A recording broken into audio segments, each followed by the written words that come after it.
మరో breaking news చూస్తున్నాం. Legendary boxer Mary Kom retirement ప్రకటించినట్లు వార్తలు గుప్పుమన్నాయి.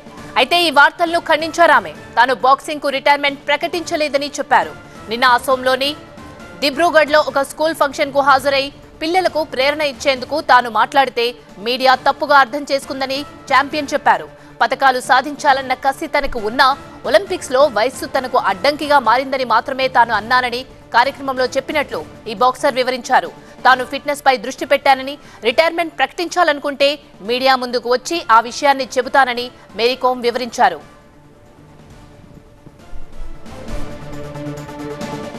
41 ఏళ్ల మేరీ కోమ్ 2012లో లండన్ ఒలింపిక్స్ లో కాంస్య పతకం సాధించారు. అంతర్జాతీయ పోటీల్లో మొత్తం 18 పతకాలు సాధించి ఎందరికో ప్రేరణగా నిలిచారు. అయితే ఇటీవలి కాలంలో స్థాయికి తగ్గ ప్రదర్శనలు లేకపోవడానికి కారణాలు చెప్తూ మాట్లాడారు. 2022లో కామన్వెల్త్ క్రీడల సెలక్షన్ సమయంలో మోకాలికి గాయమైంది. తర్వాత నుంచి రింగ్కు దూరమయ్యారు. అయితే తాను రిటైర్మెంట్ కాలేదని, అలాంటిదేమైనా ఉంటే అందరినీ పిలిచే చేస్తానని మేరీ కోమ్ క్లారిటీ ఇచ్చారు.